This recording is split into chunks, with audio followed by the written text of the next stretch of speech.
Hello, and welcome to this week's episode of the Reset Podcast. I'm your host, Lauren Munoz, CEO of the experience agency D Flash. Each week, I bring on a different business leader who's doing some interesting, game-changing, unique things, and this episode is no different. Of course, we're recording now in this time of the corona situation where we're all stuck at home, and learning from incredible business leaders I think is even more important now more than ever. So I'm so excited to have Karima-Catherine Goundiam, who is founder of Red Dot, Tech Canada advocate, and a new tech company coming called B2B. It's going to be a fantastic conversation. Take a listen. Hey, Karima-Catherine. Hi, Laura. How are you? I'm good. Given how the world is pausing, I think I'm somehow trying to keep optimistic and positive. How are you? Kind of the same, just keep doing. Excellent. Cause of trouble. Here. Yes, now we have to get in trouble, but indoors. Indoors, only indoors. So you've been listening to the show, and I know you're a fan. And so, the first question is always the same; it never changes, and that is not going to change even though we're in the middle of a pandemic. So, Karima-Catherine, what was your first job? Oh, my first job that I got paid for was as a production assistant for an award-winning movie production company. Yes. And how did you even start doing that? So after graduation, I was living in London, UK. So I went back to Paris where my family was living, and my mom was running a restaurant, and I was just helping in the restaurant while figuring out what I wanted to do after graduation. And the film crew used to just come have lunch in the restaurants every day.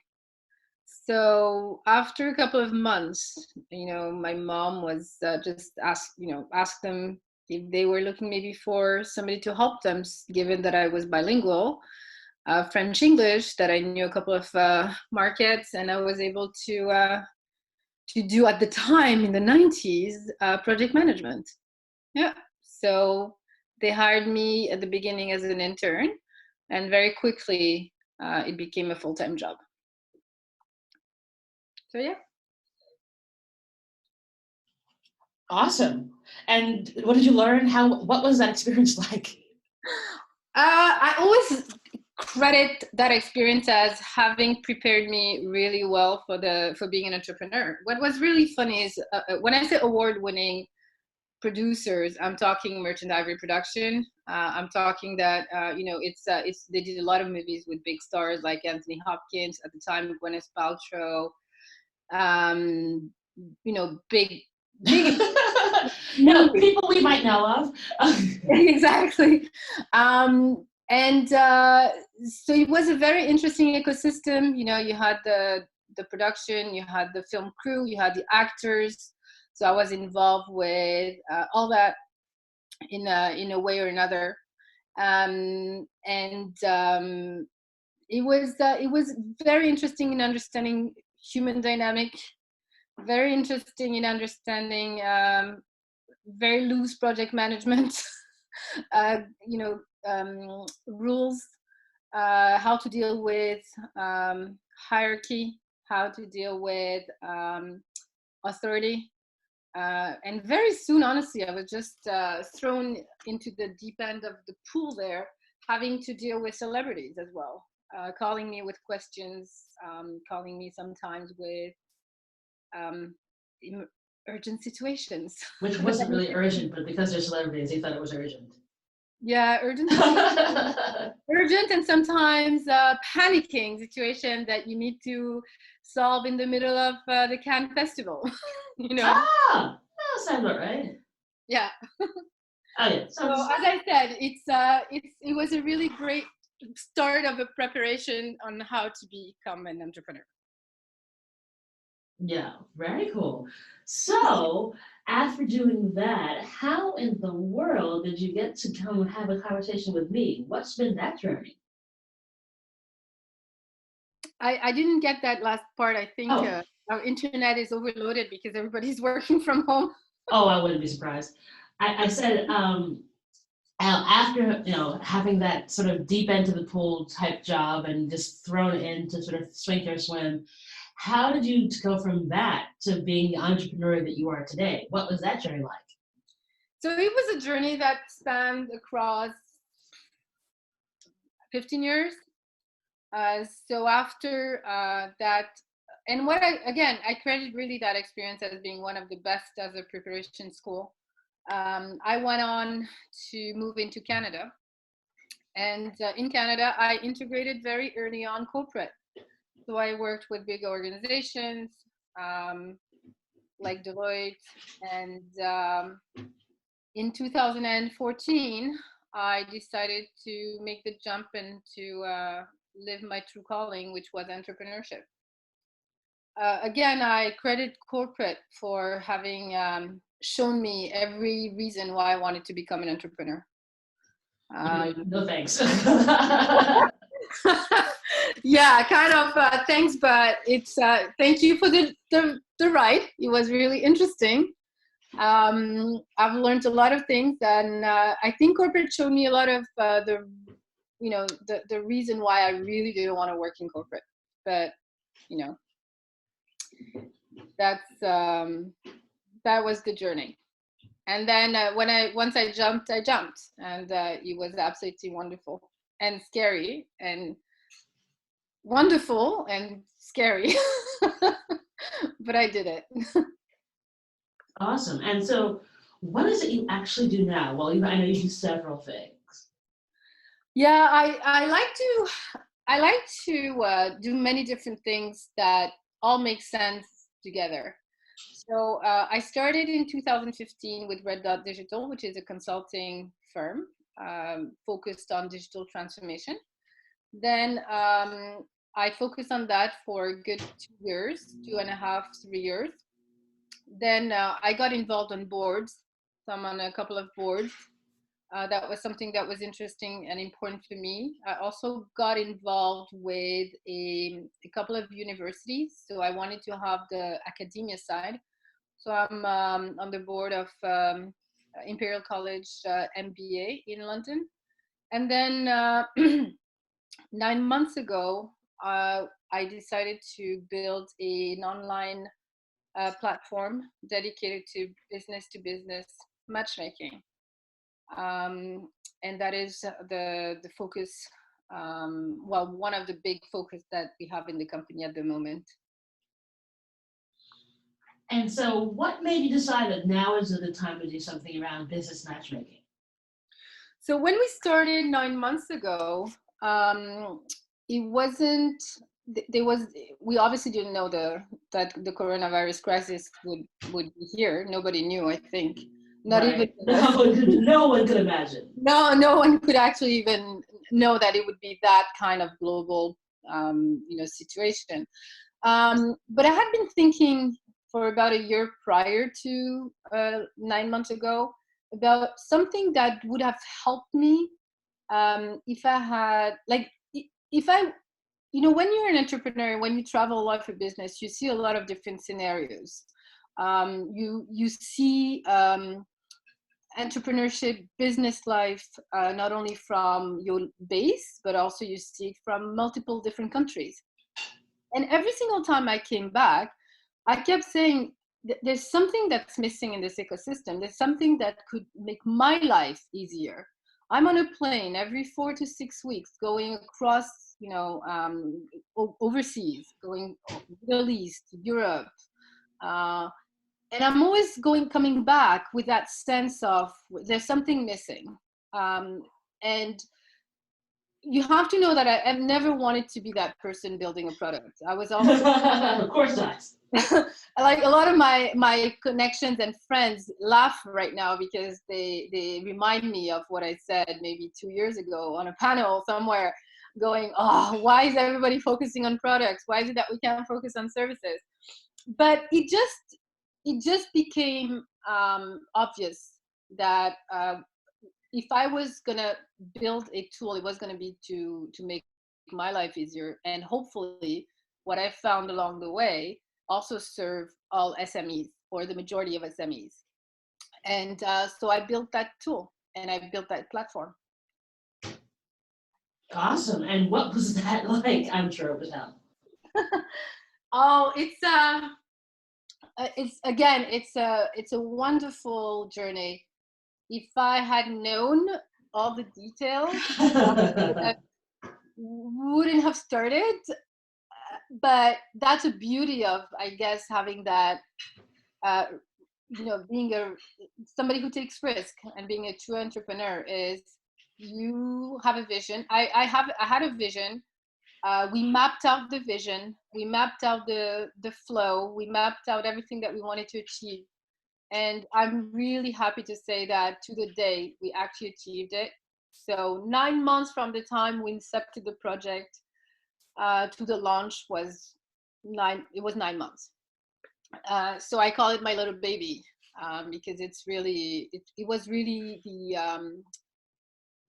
the work of of making a baby, really. Um, we launched, and now we're in the trenches. So hopefully it's gonna go well. Awesome. And what are your hopes for? Like, what do you hope comes out of this? Having now gone through it and now you've launched. So the hope is really that we're going to continue to be right on the trajectory of that platform. you know, um, and obviously, again, we couldn't have counted on this crisis, but I think when you are given lemonade or lemon, you have to give lemonade. That's an expression that I really like in North America. Is you have to keep going. Mhm. And I'm a firm believer that yes, we do have a crisis, and it's a horrific time for a lot of people. But I also think that there's an opportunity to maybe nurture and do something different. Maybe be a little bit more creative. Maybe pivot, and that is you cannot stop your activity because there's a crisis. So I think that keeping the activity going, continue to grow the platform, will be beneficial when the crisis is over. The other thing is really it's a platform that is here to help SMEs. The vision that we have is really to help SMEs that are a group that are usually underserved while counting for 99% of the economy. So it's really a platform that wants to be an advocate for the SME ecosystem and give us a fighting chance. Yep. Awesome. And along the way, being a woman in business, being a Black woman in business, I'm sure you've had all kinds of crazy ass challenges. Well, you talk to us about a time when you had a crazy challenge and how you were able to find your way through Well, I don't want to it. sound cliche, but I think every day is a challenge. And you would agree with me on that. I mean, Not a lie. every day, every minute is a challenge because, and it's even truer now that resources are scarcer. So, meaning that when things are tough, it's tougher for us. Um, the way I look at it is, I have to keep educating people. So that also means showing up to the best of my ability and being the best at what I do. This is really a mantra that I kept over and over and over again. The other thing is being visible. Funnily enough, we're called the visible minorities, but we're not very visible in the, in the business world. So Yeah. it's very important that I'm very loud about things I'm passionate about. Diversity and inclusion is one thing. Women in business is another thing. Inclusion of women, inclusion of everyone in business is something else that I'm really passionate about. So whenever I have the opportunity, I take it and I talk about it. um, and I hope to change a little bit the perception. So challenges for me, if I had, let's say, you said that I was a woman and a black woman in business. Well, I have a super long and complicated name, and kudos to you for having pronounced it. I'm a francophone in a English-speaking country and usually business community. Um, it is a lot of things that stack up. So I usually don't think about what is against me. I usually try to turn that into opportunities. Thank you for saying that, because I think oftentimes we get this, well, everything is not for me, so I don't even want to try. And I'm like, really? Again, be a black woman in business and be a successful black woman in business, and then come talk to me about what your challenges might be. Because there is no more uniquely difficult and challenging road to way. And for us, what I've always found that the key is everything, every one of these is an opportunity, because it's an opportunity for us to shine and show up and show out. And the only way that you don't get any further is if you don't show up. Like, you've got to go to the events, you've got to go to the meetings, you've got to actively participate when you're there and not be a wallflower. Otherwise, you're never going to get anywhere. Oh, definitely. I'm even one who goes further than that. If the door is closed, knock on the Smash it door. open. No, be polite with the door. Say, hey, can I come in? And if they say no twice, just bang the door or find another way on the other side and come with a back door. But regardless, there's space at the table. You just have to want to take it and to be okay with all that is going to bring, which is sometimes being uncomfortable, sometimes being the only one in the room, or, well, let me rephrase that, most times being the only one in the room. And being the one that people question more, being the one that people invalidate, and the whole mansplaining thing, that's, I don't even want to go there.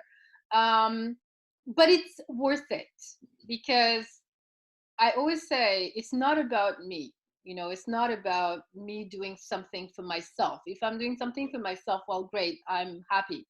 But it's how this is then changing the perception that every person is going to have for the next person that looks like me. I've been in meetings where I've been taken for the coordinator many times, and there's nothing wrong with being the coordinator, but That ain't sometimes, you. but the person who's next to me, who is, gets a credit for my work. Mm-hmm. um, I've been in meetings where I was questioned about the credibility because I look younger than my age. So that's where I have to sometimes say, well, I have over 20 years experience. You always have to take that opportunity to maybe reframe the narrative. And it's Mm-hmm. tiring. It is sometimes very frustrating, but it is absolutely worth it. Well, that's the thing. It's like, when you're in those rooms, and oftentimes when folks either underestimate you or don't realize who you are, and then you just show them who the hell you are, they're like, oh, okay. And you've now just educated that room. And so the next Exactly. woman who comes in, her road might be a little bit lighter, a little bit lighter, a little bit lighter, until we're in a much better situation. One of the kind of funky things that's happening as a result of us all being home is this kind of weird flattening of our industry, where if you could come into a room previously with like your whole army of people, and that would be intimidating to somebody else who's speaking. Now it's just like it's you on Zoom next to somebody else on Zoom. So it's very much mano a mano. Like, I had this recently when I was on a panel discussion, and the person who was from a much bigger firm than ours, and super duper well regarded. And in probably in other circumstances, they would have taken her to have like all this big stuff behind her. But on a call with me and a couple other people for this panel, we're all equal. Like, there isn't no one.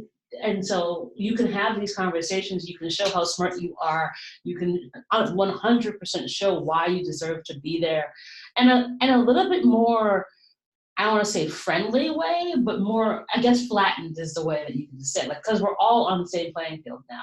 Like, no one can see your fabulous shoes. Like this guy or the outfit out from like, the chest up. Like we are very much now sort of democratizing how we can communicate in these conversations in a different way. Absolutely. And in a way, it's kind of empowering to know that you don't have to go into a boardroom to have a board meeting conversation. Everybody's probably in their living room, kitchen, wherever they can, and making this work. And you're right, it's wonderful. I keep thinking that this is going to make the world a better place, where we're going to focus on meaningful, deeper relationships, and it's going to make things maybe a little bit better for us. It's my hope as well. I read a quote that I kind of really liked, which was, Mother Nature knew we needed a break. Yeah, absolutely. And, as funky as that is, and however you want to take that, because obviously thousands of people have died and people are in a hospital, and it's obviously been, very, very traumatic. It is almost sort of like, and this is going to sound very cliche, a reset. A reset. I believe it. I not only do I believe it, but I think it's wonderful that all of us had to pause at the same time. Yeah, it wasn't like there was like a pause here, a pause there, and then 6 months later, pause somewhere else. And it's also like the timing is weird because it wasn't during Christmas, or like at the end of another year. It's sort of like at the beginning, sort of like the middle of Q1, where we're all kind of already back here.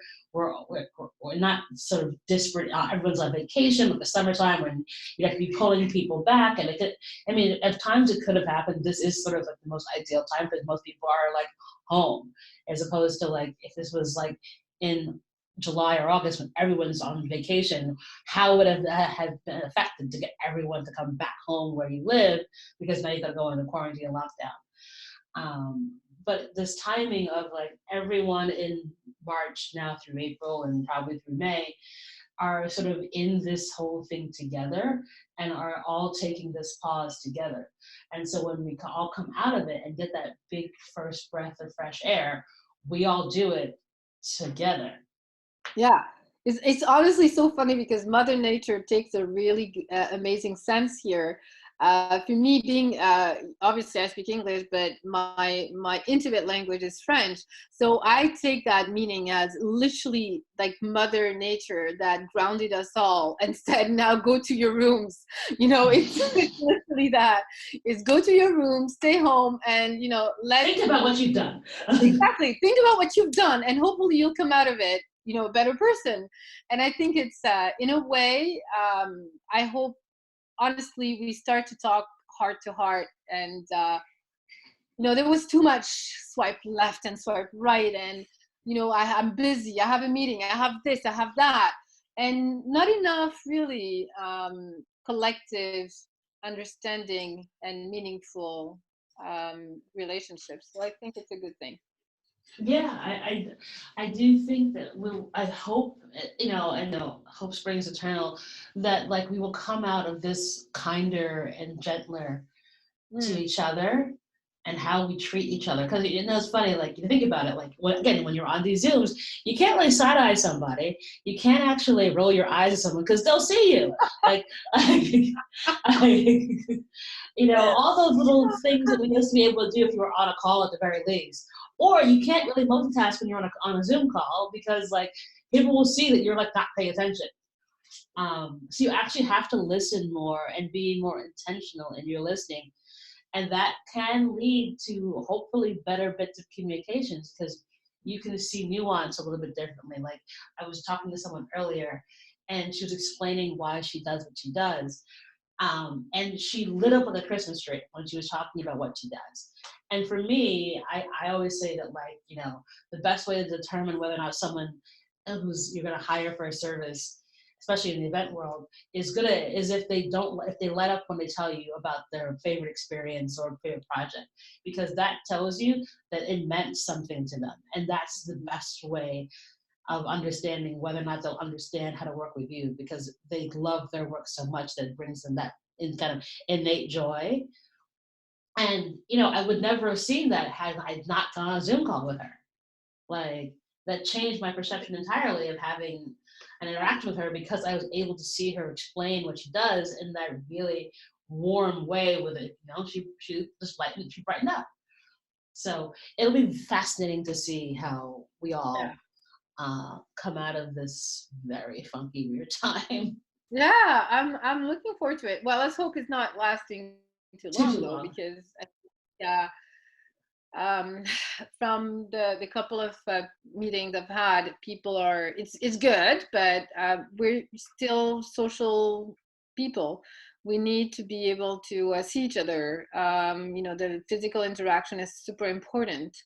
Um, so yeah, I hope this it's good. It's like, yeah, it was good while it lasted kind of situation. Yes.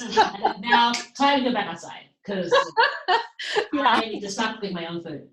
Uh, so, what would you tell 25-year-old Karima-Catherine, looking back on all the stuff you've done so far? I would say, actually, two things. The first one is don't worry so much. And the other thing would be, um, actually, you know what? Don't worry so much. Everything is going to be okay. Um, I think I'm a late bloomer. Hmm. um it's funny because my friend that knew me in boarding school when I was between 11 and 18 tell me that they always knew I would be an entrepreneur. I don't remember that. How it's funny how I do not remember any of that fire, passion.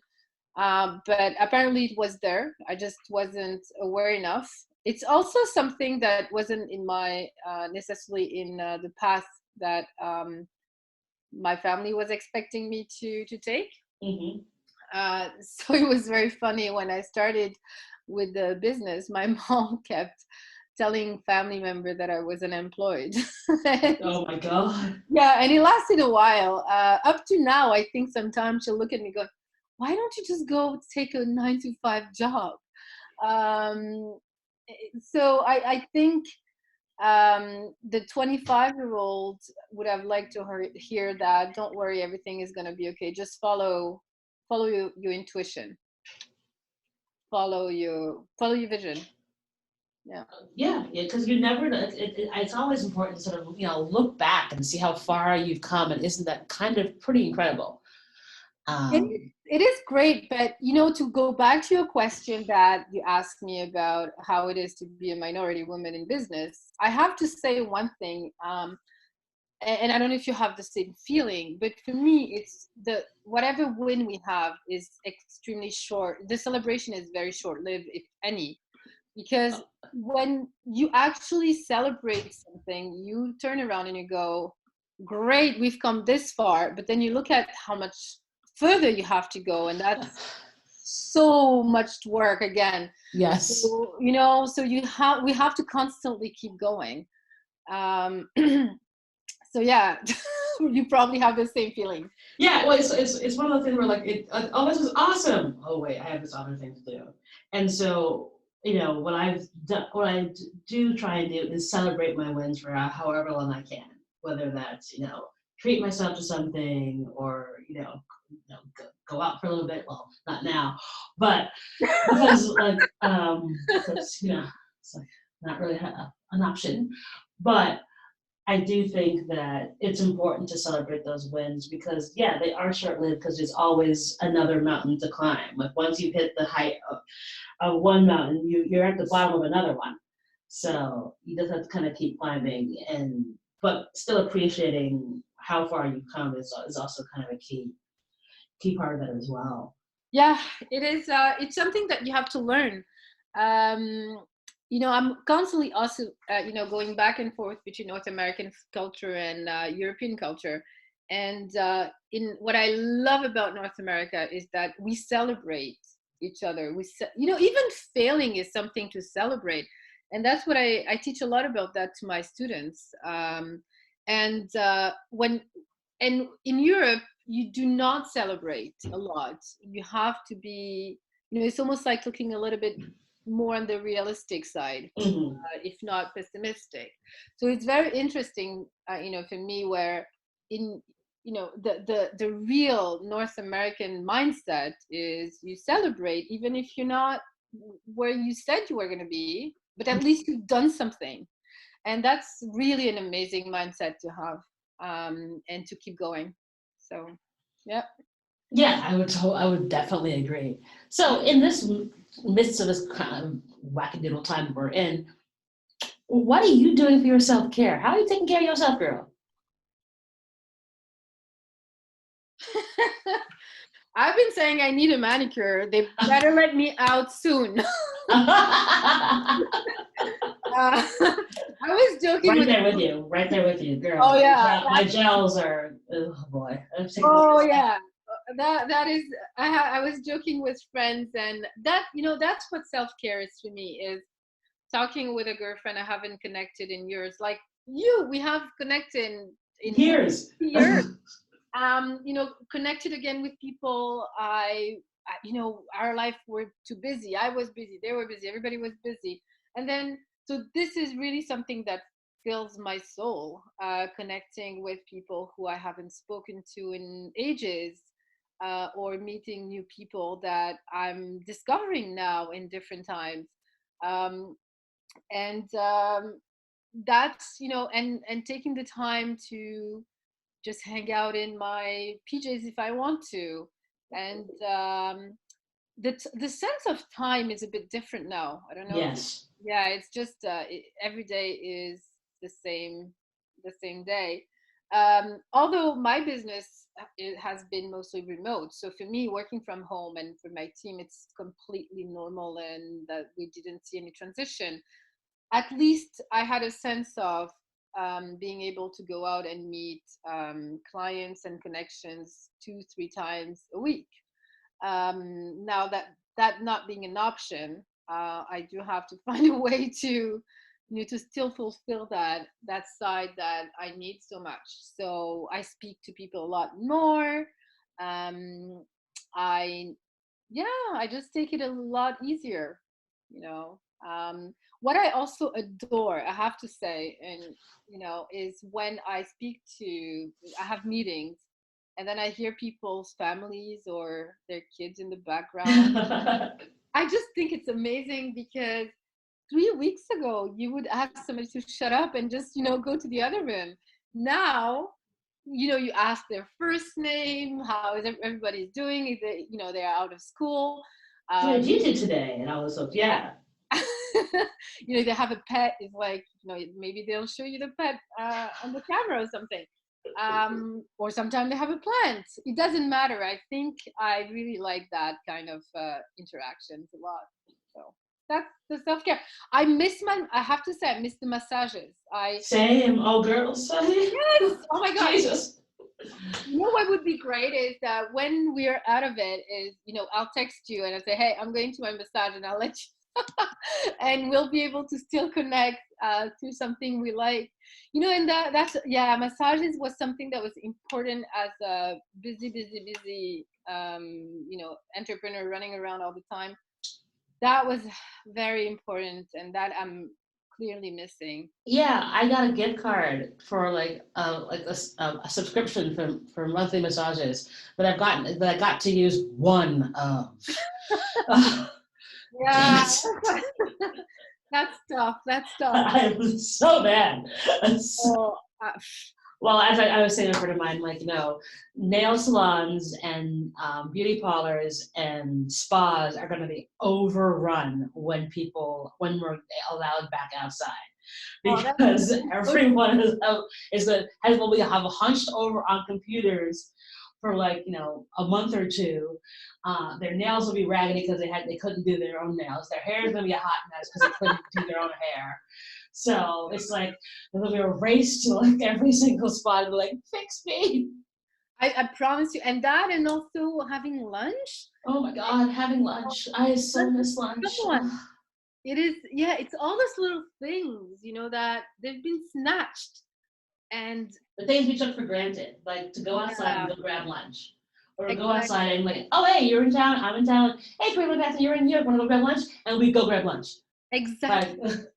That is so, I think it's, yeah. And yeah, I'll probably, send you a picture of my nails when they're done the first time, because that Yeah. is really, Same. Same, girl. that is, yeah. So that's about it. And I think it will be important to incorporate a little bit of exercise as well. I know I'm somebody, I need to be well in my mind, well in my body. So, incorporating that routine again after having been sick for a bit, that's something that is very important. So yeah, it's all good, but I want to keep talking to my friends, to you, to everyone, and laughing and talking about stuff. That's good for the mind and the It soul. absolutely is. Yeah. So, as part of my, Reset Career series that I'm now just doing, I'm asking folks if they have a give or an ask that they like to give to the audience or ask to the audience. um Look, I don't have an ask. What I think as a gift is, I hope I can send everybody positive vibes. I know people struggling in different ways. Um, Actually, you know what? I'm taking that back. I think have an ask is Mm-hmm. the people to ask maybe somebody they never dared to ask if they're okay. Um, a lot of people are struggling now. Some people might revert to laughing and smiling because that's what they do, but that doesn't mean they're okay completely. So it's important to take care of each other. So maybe reach out to somebody you haven't, or you didn't want to. Maybe you didn't dare to, and ask them if they're okay, if they need anything. I think if we do it one person at a time, um, then maybe we'll manage to keep each other uplifted. That's a beautiful thing. Thank you, Henrietta. That's actually that's a really important one. I think getting out of our comfort zones and being a little bolder to check on someone is a beautiful thing to do. So thank you for that. Thank you for asking me. Well, it was such a delight to talk with you and on this wacky doodle podcast I have. Thank you so very much. You're a I'm so delight. honored you ask, and to be part of the roster and the family now. And Yes. thank you for doing that, keeping the conversation going. It's such an important role now. So kudos to you. Thank you. It really is. I realize now it's really important to have more of these conversations and get these great conversations out for folks to listen to because it's making a difference. So It is definitely. So thank you. awesome. And that is our show.